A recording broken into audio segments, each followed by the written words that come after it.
More than 21 years after the death of Jam Master Jay, one-third of the legendary hip-hop trio Run-DMC, a jury has found 2 men guilty of his murder. Breaking news, 2 men found guilty of murder in the killing of Run-DMC's Jam Master Jay. Jurors found Karl Jordan Jr., Jay's godson, and Ronald Washington, Jay's childhood friend, guilty on all counts. February 2024, a Queens courtroom finally delivers justice. 2 men convicted of killing Jam Master Jay, 22 years after he was gunned down in his own studio. On October 30th, 2002, Jason Mizell, also known as Jam Master Jay of the legendary hip-hop group Run-DMC, was murdered in cold blood in his recording studio in Queens, New York. Now, it's taken more than 20 years. But today, a jury in this courthouse found Karl Jordan Jr. and Ronald Washington guilty of murder. For 2 decades, fear kept witnesses silent, and whispers tied the murder to Queen Street politics, and the infamous shooting of a young 50 Cent hit 9 times just months earlier. What really happened that night? To find out, we have to go back to the moment hip-hop lost a legend, and the truth was buried with him. 2 men were convicted of murder in the death of Run-DMC star Jam Master Jay, a brazen 2002 shooting in the rap legend's Queens studio that left a courtroom in February 2024 thick with tension as the jury delivered its verdict. And I'm Candace Gibson. Both men standing trial for the 2002 murder of the Run-DMC superstar, found guilty on all charges. The names were as shocking as the crime itself. Karl Jordan Jr., now 40, Jam Master Jay's own godson. Ronald Washington, 59, an old friend who had been staying at the DJ's sister's home at the time. The judge's words were still echoing when the outburst began. Washington shouted to the jury, "You all just killed 2 innocent people!" Jordan's supporters cursed from the gallery. Jordan himself, unfazed, turned to them and said, "I love you all." Nearly 22 years had passed since Jay was gunned down. 2 decades of whispers, dead ends, and fear had frozen the truth in place.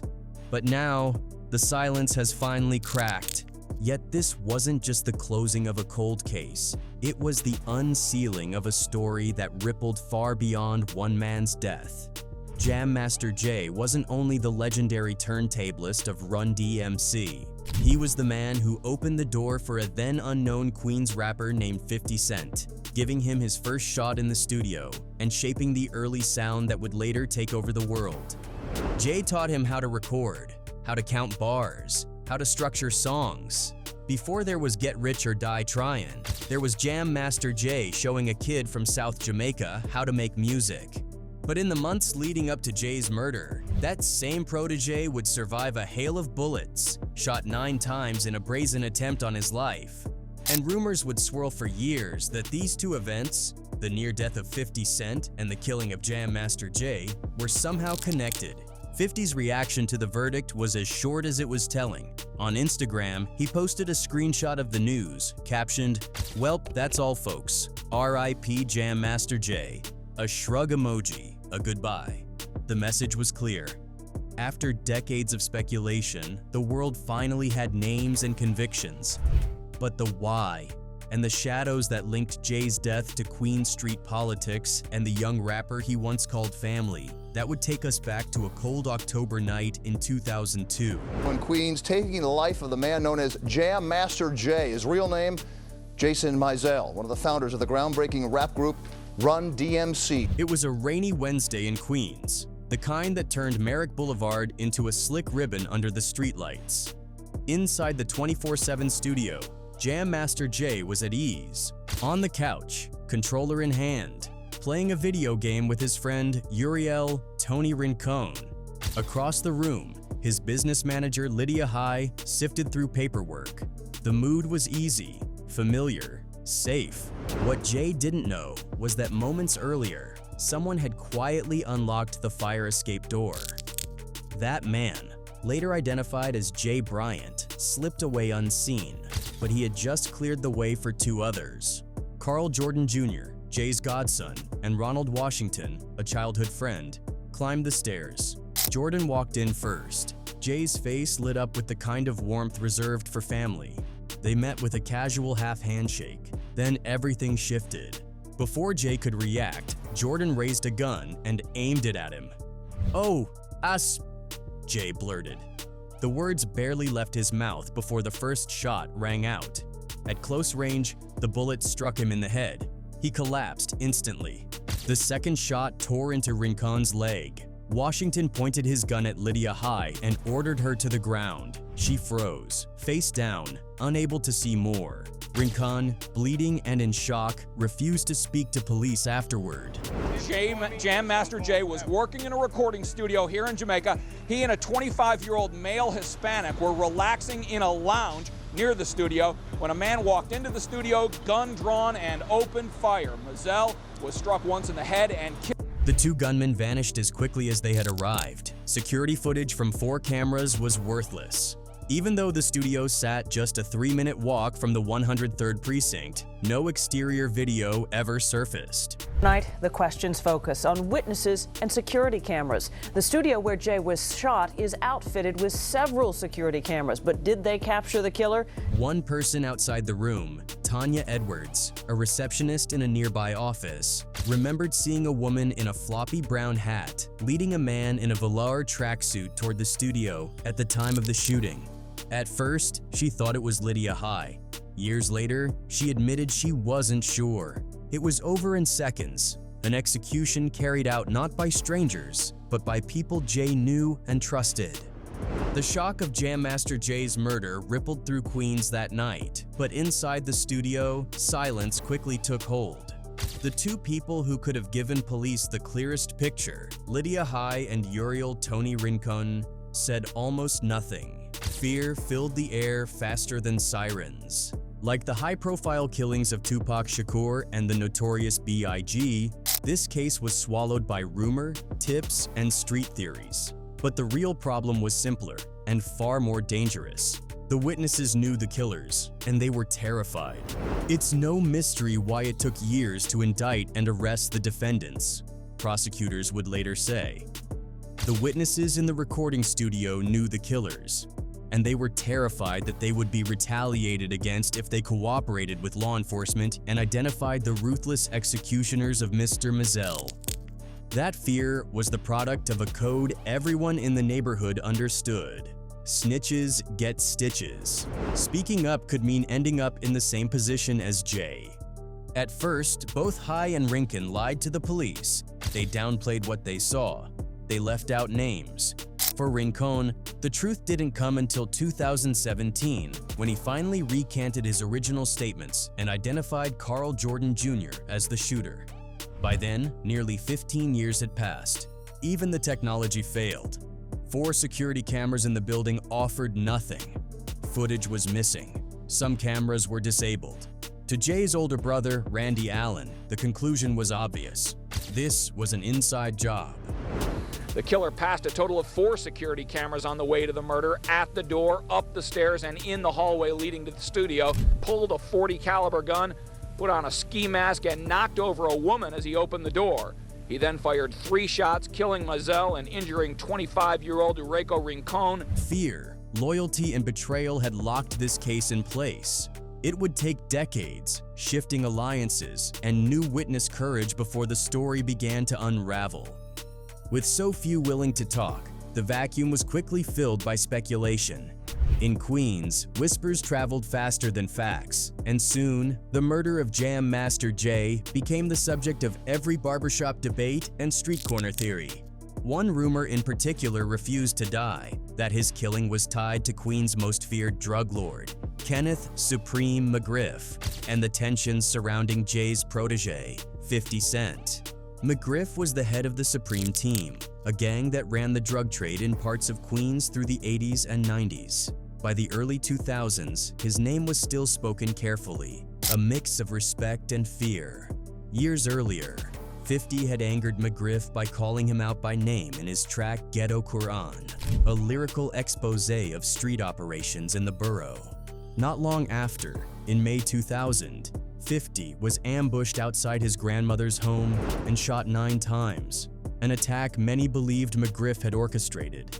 He survived, but the shooting brought an unspoken blacklist in the music industry, with record execs keeping their distance from him. Jam Master Jay didn't. Despite the pressure, he kept 50 close, recording with him when others wouldn't.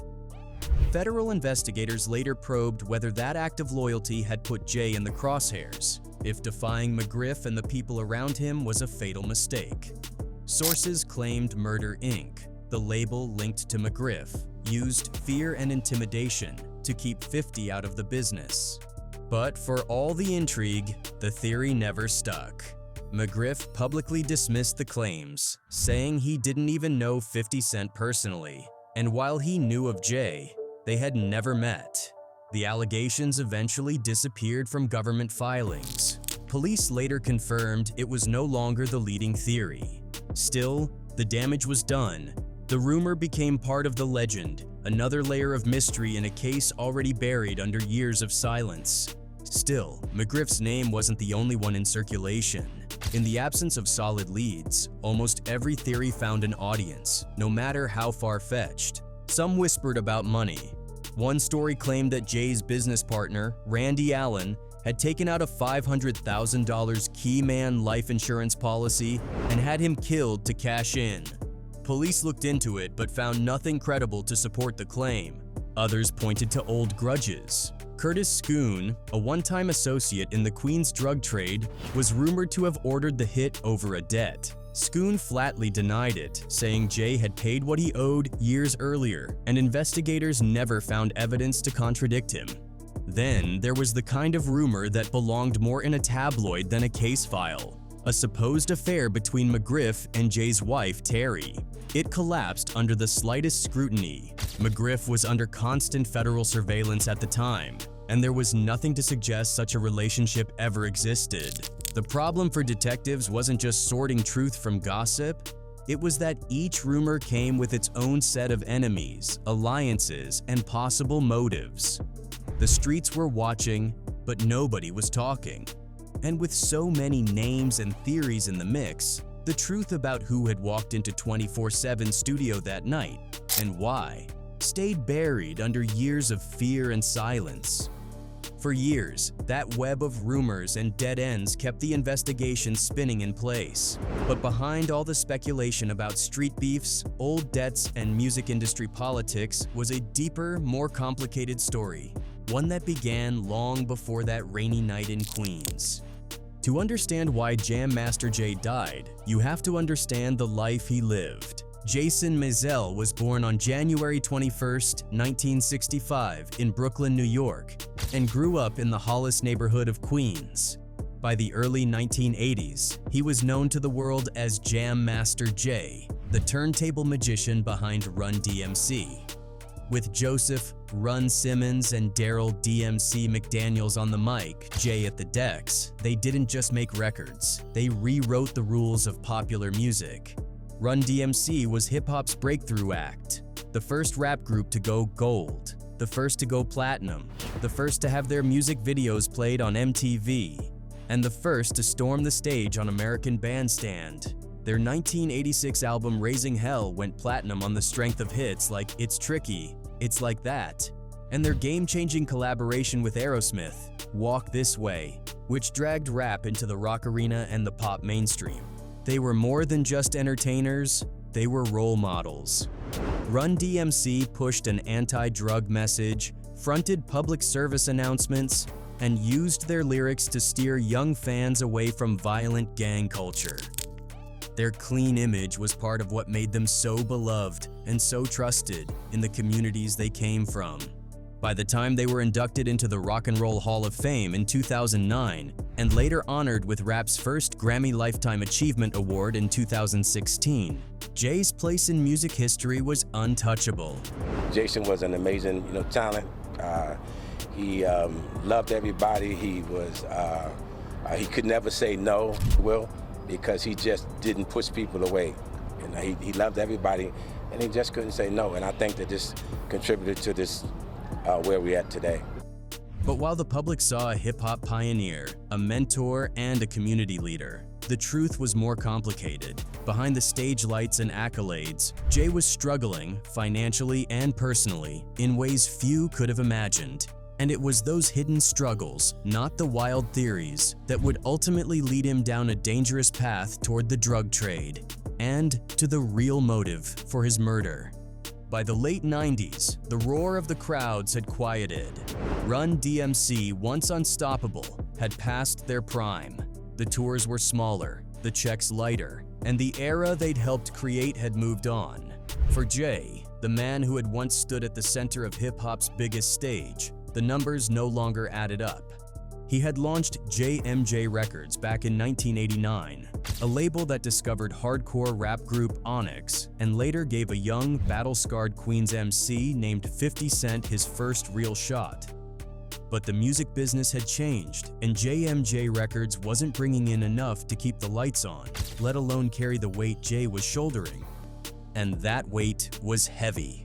By the early 2000s, he owed the IRS nearly $500,000 in back taxes, interest, and penalties.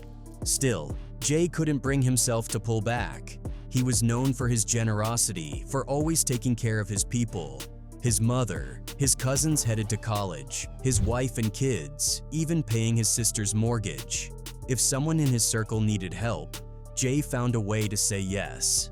But saying yes came at a cost. Behind the clean anti-drug image the public adored was a man boxed in by mounting debt and dwindling options. It was in this pressure cooker, not in the world of petty feuds or rumor, that Jay made a fateful decision to step into a business he had always stood against.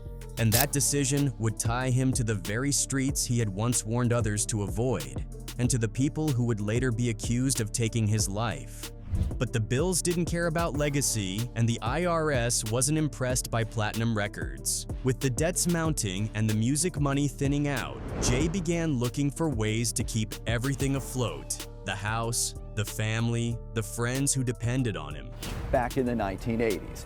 But years later, his fame was fading, and the money was running out, so he turned to trafficking, according to prosecutors. According to prosecutors and trial testimony, that's when he quietly stepped into a role no one would have imagined for him. Middleman. He wasn't a street corner dealer, and he wasn't running a cartel. This was a side hustle, arranging kilogram-level deals in the Eastern District of New York and beyond, a way to bridge the gap between what he owed and what he earned. Mizell had also been selling cocaine, and in August of 2002, he received 10 kilograms on consignment to sell in the Maryland area. For a while, it stayed small, manageable. Then came Uncle. That was the name Jay used for his supplier, a man who turned out to be Terry Southwest T. Flannery, co-founder of the notorious Black Mafia family. In the drug world, Southwest T was the kind of connection people dreamed about, a unicorn supplier with reach, resources, and a reputation. With Uncle in the picture, the operation grew. More products, bigger deals, more money. But with that came the shadows, the danger, the rivalries, and the kind of company that didn't forget a debt or forgive a slight. Long before Uncle and the quiet, dangerous side hustle, Jay had invested his energy in something and someone far more uplifting. Back in 1996, when most of the industry saw Curtis 50 Cent Jackson as just another rough-edged kid from Queens, Jay saw a diamond. See, you can holler at me if you with me. So it's a bridge area almost on the record, and I learned to do those different things under Jay's tutelage. So, you know, he's definitely been influential in my career. He didn't just sign 50 to JMJ Records. He took him under his wing. In the studio, Jay drilled him on the craft. How to write hooks that stick in your head. How to structure a track so it hits hard from the first bar. Jay taught me about choruses, about counting bars with a metronome, 50 would later recall in a BET interview. He made me think about songs, not just rhymes. I mean, did Jam Master Jay really work with 50 to kind of help him structure his raps and everything? Jam Master Jay taught 50 structure. DJ Clark Kent remembers Jay telling him, "This kid's gonna be huge." Tony Yayo backs it up, saying Jay was the one who really put 50 on. Jay had made it his mission to help 50's talent rise above the street politics and gangster lore that followed him everywhere. The tragedy is that Jay never lived to see what came next.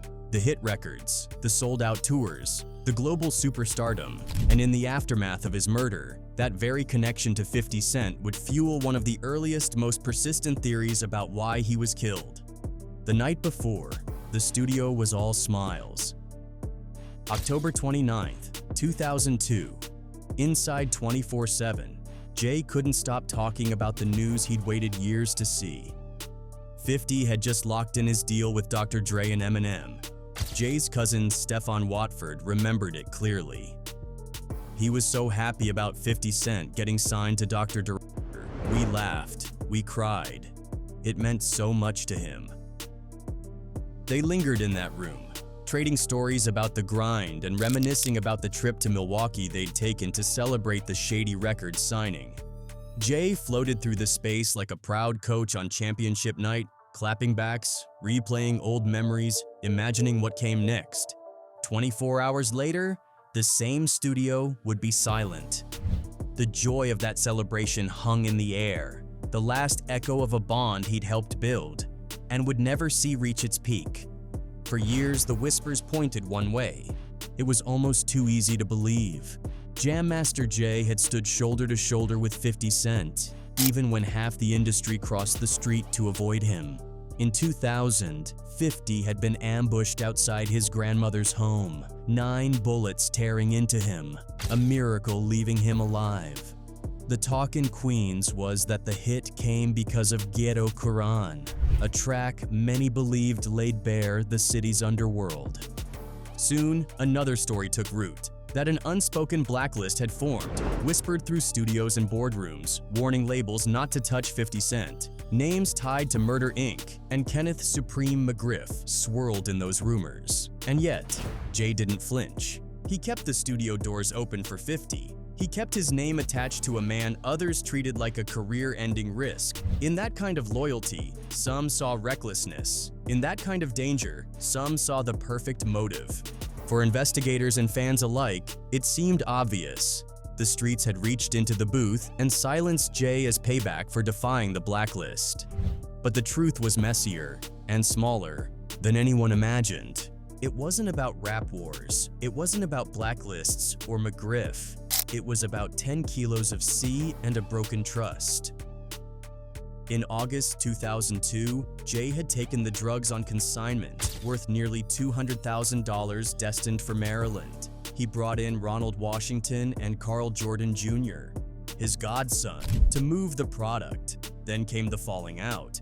Another dealer, Ralph Joachim Mulgraf, refused to work with Washington, citing bad blood. Jay made a call. Washington and Jordan were out.